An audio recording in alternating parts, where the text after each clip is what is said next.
Can you use cooking oil as tire shine? Tire shine is basically just grease with some other stuff mixed in. So you want something that greases up the tire and makes it shiny.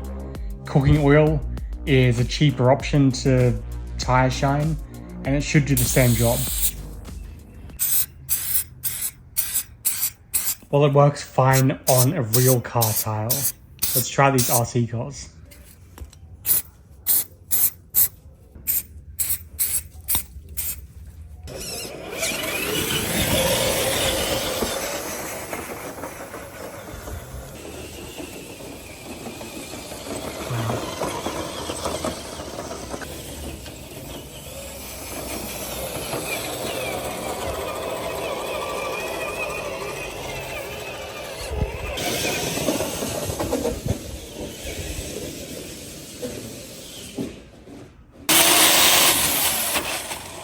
That worked a lot better than I thought it was going to.